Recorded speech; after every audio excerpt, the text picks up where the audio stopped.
It's a Monday mailbag. We've got your questions, including what 3 prospects from any one team would you choose if you were building your own farm system? Let's talk about it. You are Locked On MLB Prospects, part of the Locked On Podcast Network, your team every day.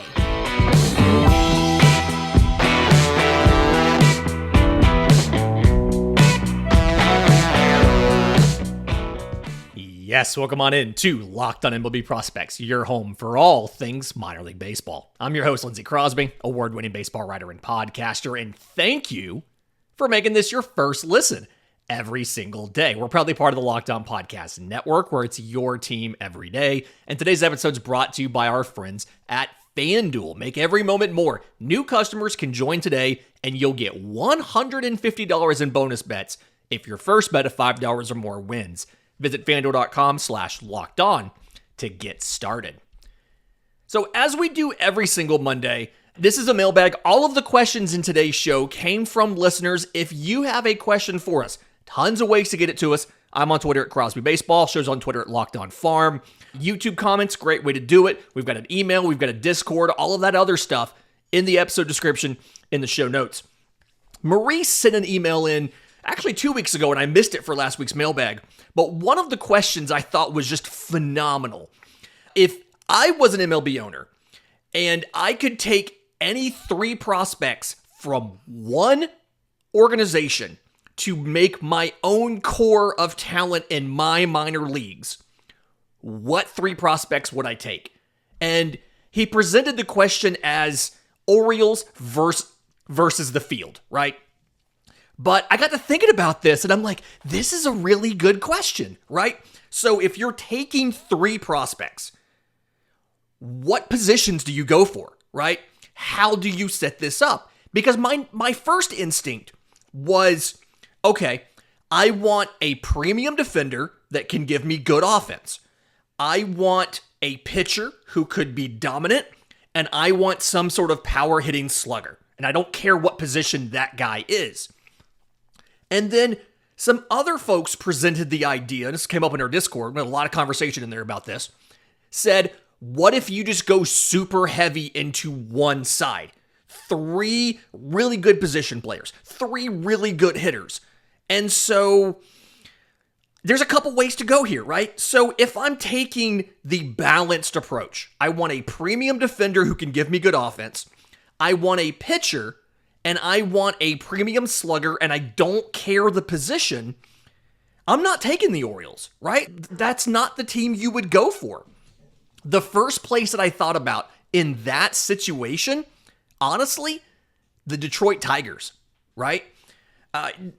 Granted, your promotion timelines are a little weird here, but for your pitcher, you can get Jackson Jobe. Going to be a very good arm, looks like for a long time. Probably one of the 5 best righty pitching prospects in baseball right now.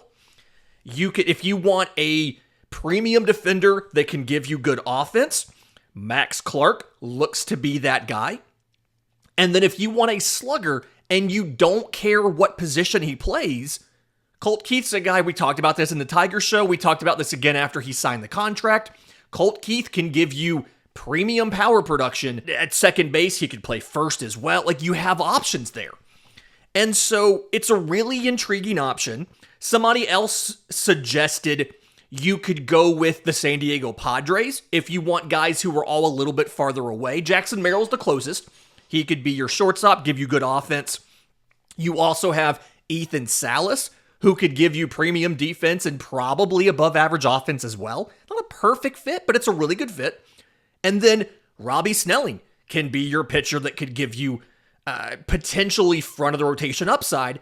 And the good news is he's working with Ethan Salas in that same, roughly that same time frame to come up, right?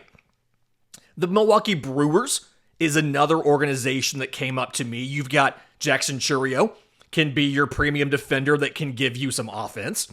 You've got Jefferson Cuero, can be another defender that can give you good offense. And he's going to be an amazing defender. So you have 2 very good defenders, and he should be able to give you at least league average offense, right?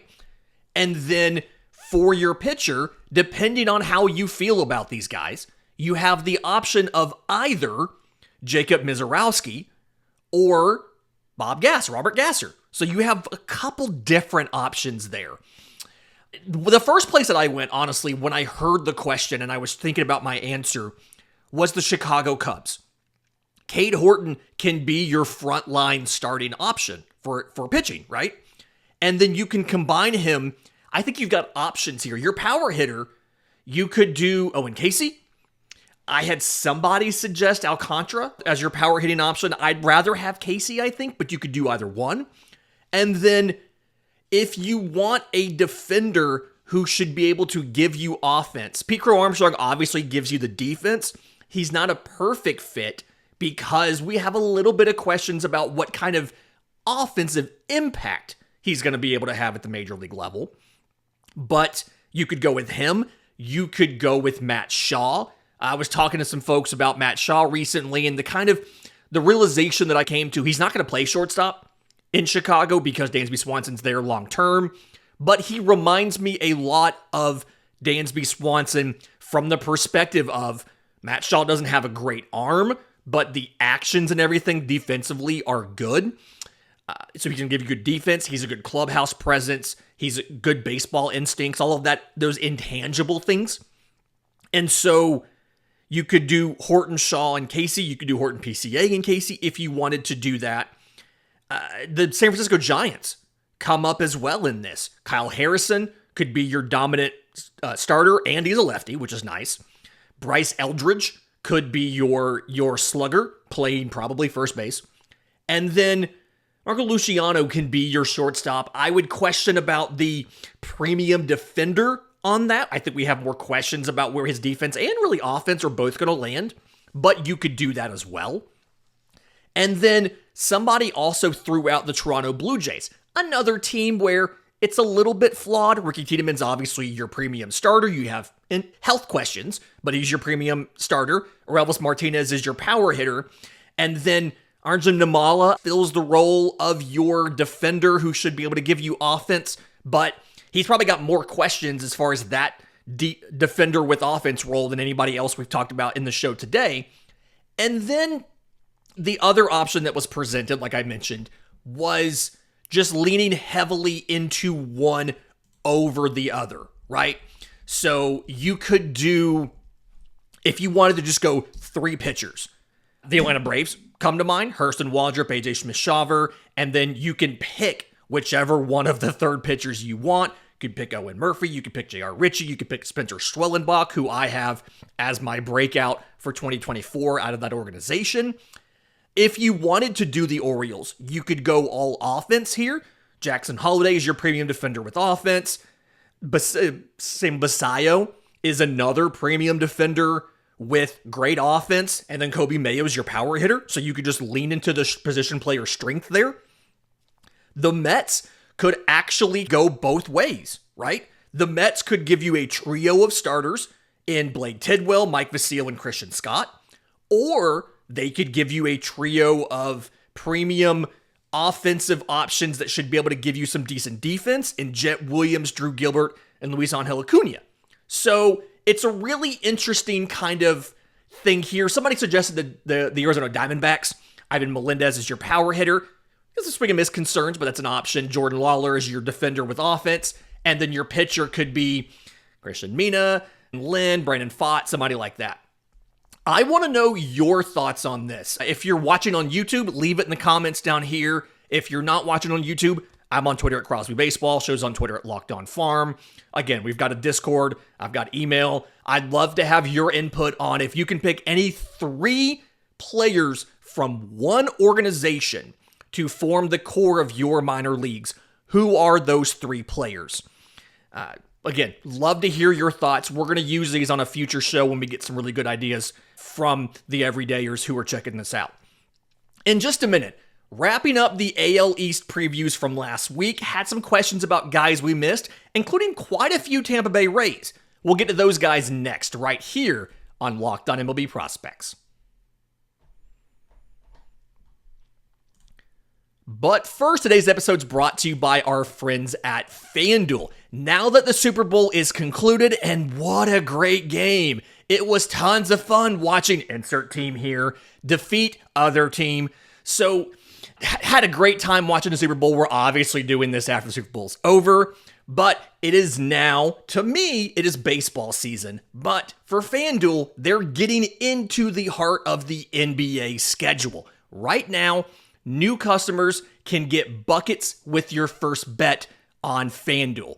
New customers get $150 in bonus bets with any winning $5 bet. It's $150 if your bet wins. And you can bet all your favorite NBA players and teams.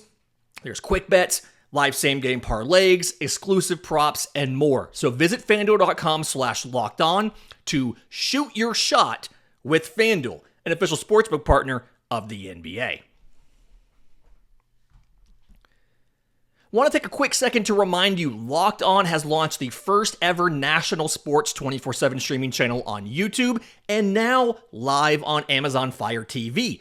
Locked On Sports Today is here for you 24/7, covering the top sports stories of the day with the local experts of Locked On, plus our national shows like this one that cover every single league. So find the Locked On Sports Today channel now on YouTube and Amazon Fire TVs, and soon to come to Roku devices.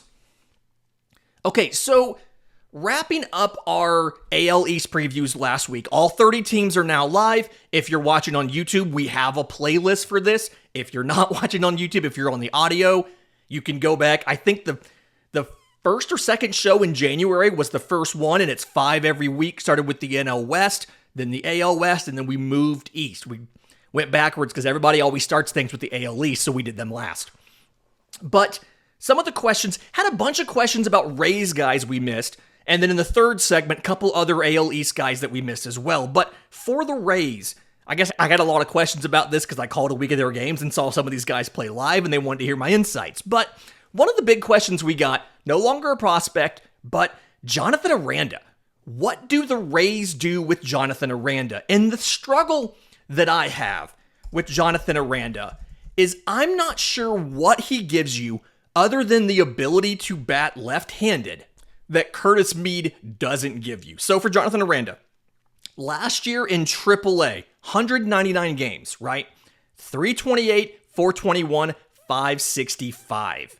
109 walks to 187 strikeouts, again in AAA last year. And then in the major, 66 games over his last 2 seasons. 212, 311, 346, 21 walks, 54 strikeouts. Those are actually both 2-season samples. I'm sorry. Jonathan Aranda didn't spend 199 games in AAA last year. Those are the last 2 years, 22 and 23. Okay, so really good numbers in AAA. Hasn't come together in the majors.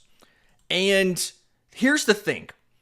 I pulled the AAA numbers over the last 2 years for both Curtis Mead and Jonathan Aranda.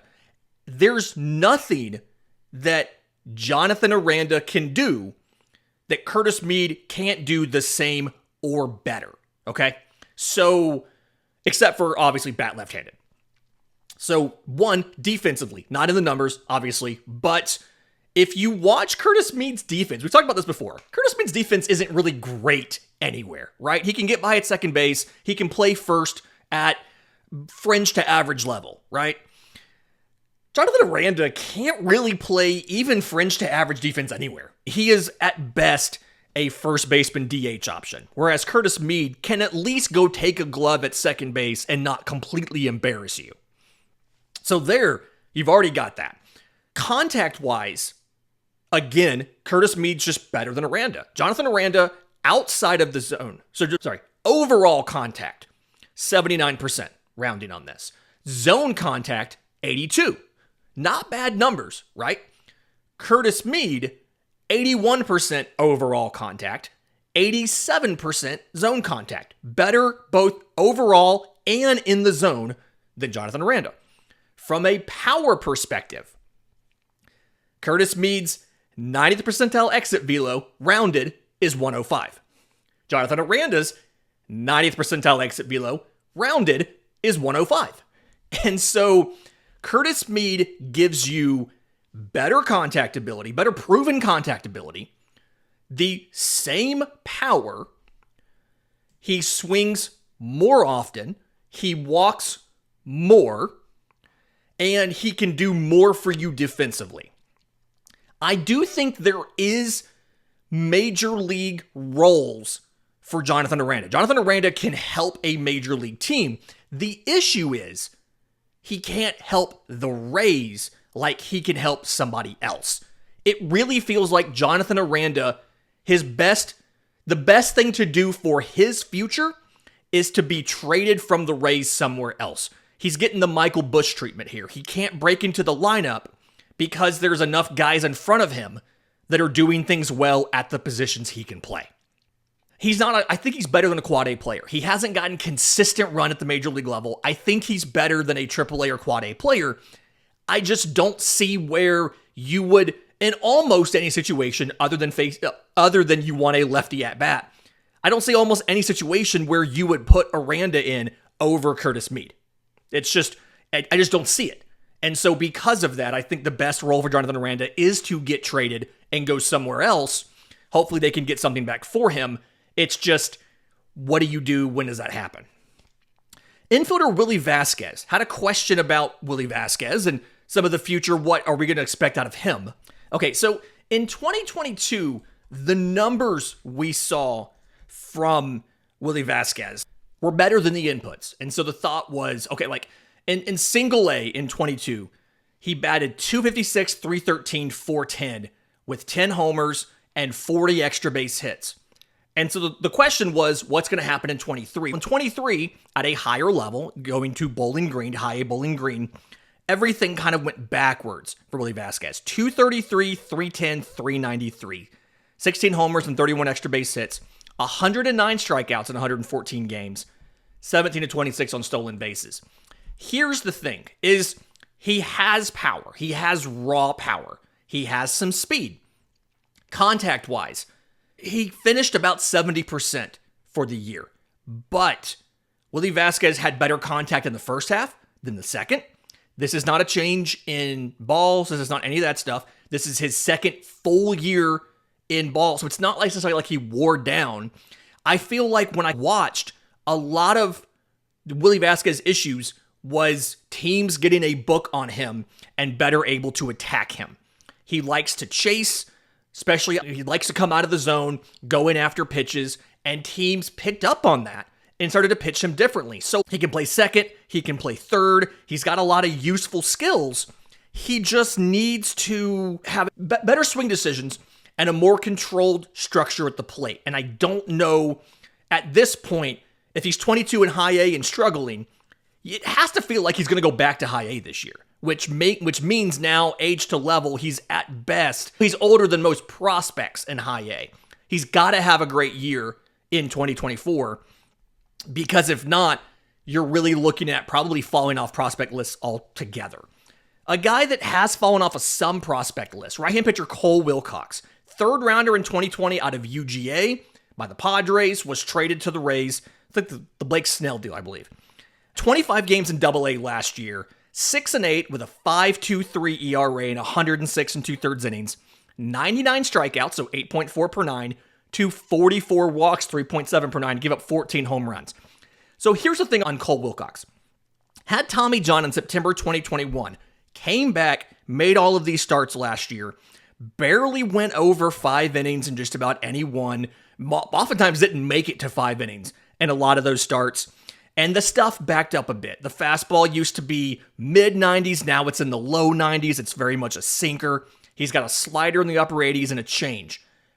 But, one, I watched him against Chattanooga have a decent start. He really, towards the end of the year, looked better from a control perspective, which we know takes a while to come back, and from an ability to go deeper into games and make it through the game kind of thing. So, his last 4 starts, all wins.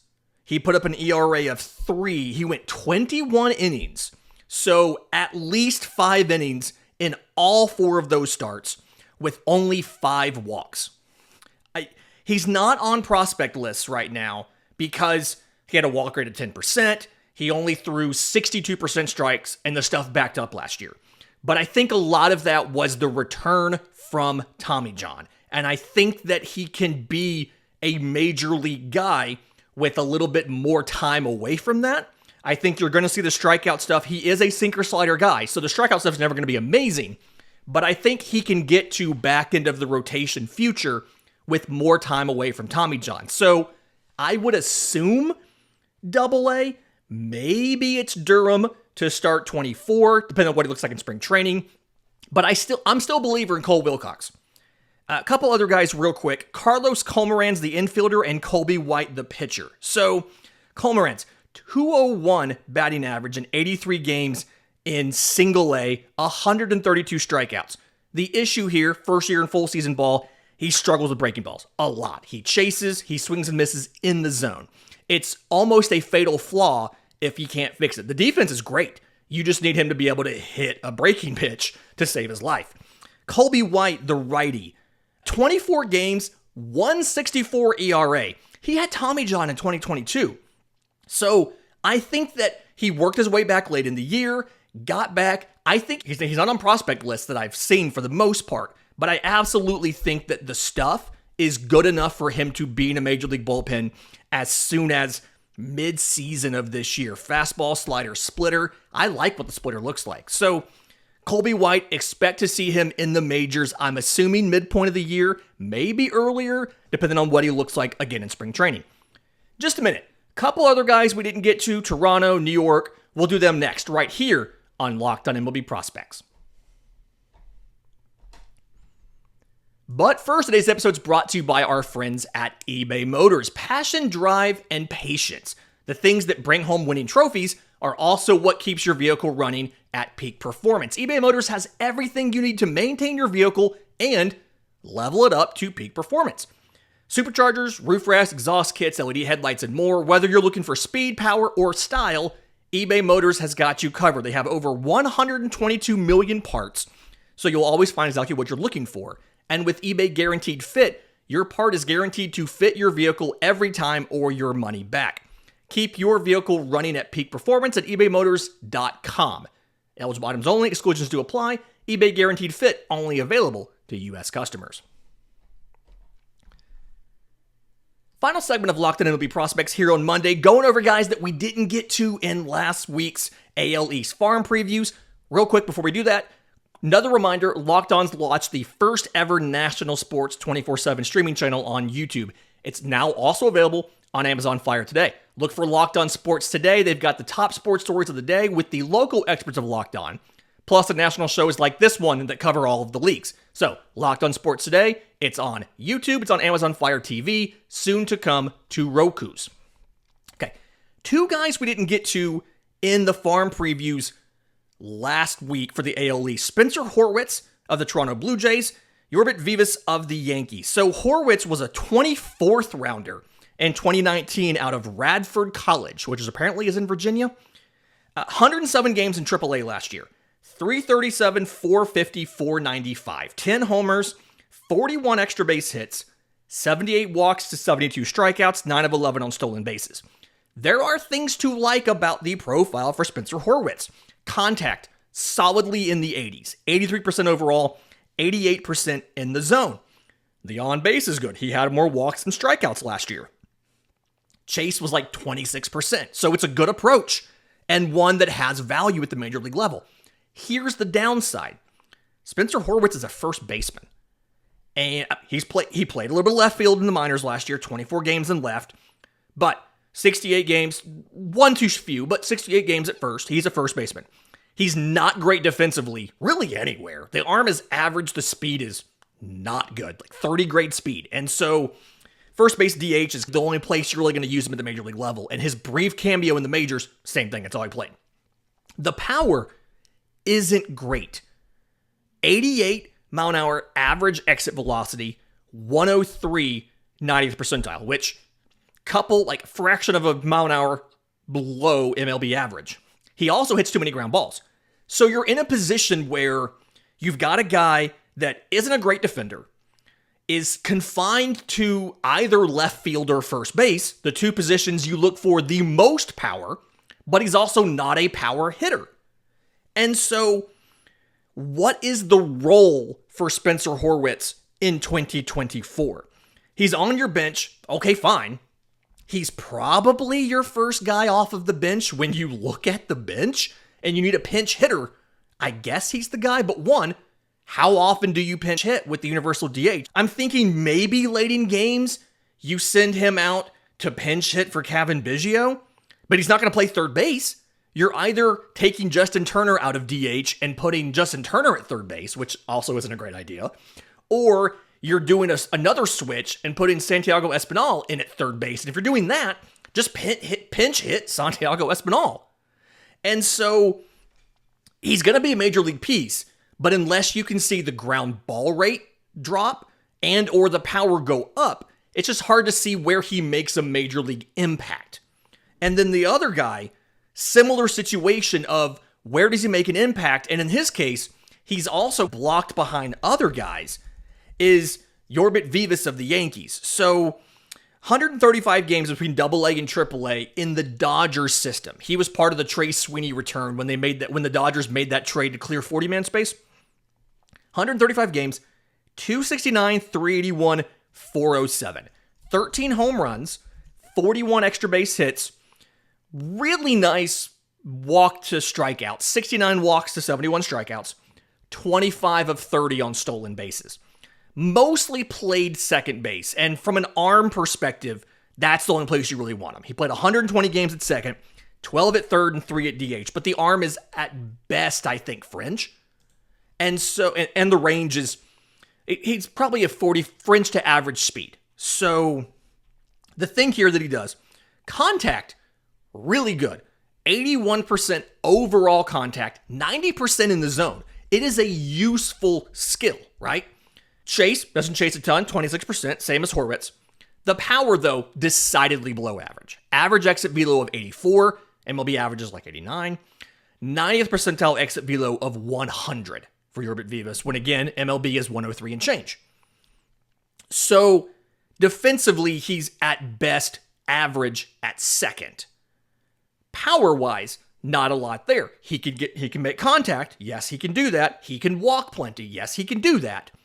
But his ceiling is a 270 hitter with 10 home runs, 15 stolen bases. There is value in that. Where does that fit into the New York Yankees lineup? He's obviously not going to be better than Gleyber Torres at second. Honestly, looking at the bench, I'd rather have Oswald Peraza or Oswaldo Cabrera go in over him. And so, at best, he's the backup to your backups. He's your third or fourth option to go play second base. And so it's a really tough situation. Ideally, you see him either increase the power or get better at optimizing that swing to get more power on the pull side, loft a ball with the knowledge that, hey, you have a different ballpark now. Let's see if your game can adjust a little bit. Although he is a lefty hitter, so you do have the possibility of, if he can elevate to his pull side more, you can hit for more power in Yankee Stadium, you can hit somewhere else. We'll see what happens with Yorbit Vivas. Fun week this week. First week in 6 weeks, we haven't had farm previews. We're going to do another mailbag. We've got more guys that we didn't get to during the course of this week. We've also got quite a little bit of stuff about Rookie of the Year, top prospect questions that have to be answered in spring training, things like that. So stay tuned. In the meantime, mailbag questions. I'm on Twitter at Crosby Baseball. Show's on Twitter at Locked On Farm. We've got email. We've got Discord. All of that stuff in the episode description in the show notes. Until tomorrow's show, remember, it's always a great time to pay a minor leaguer.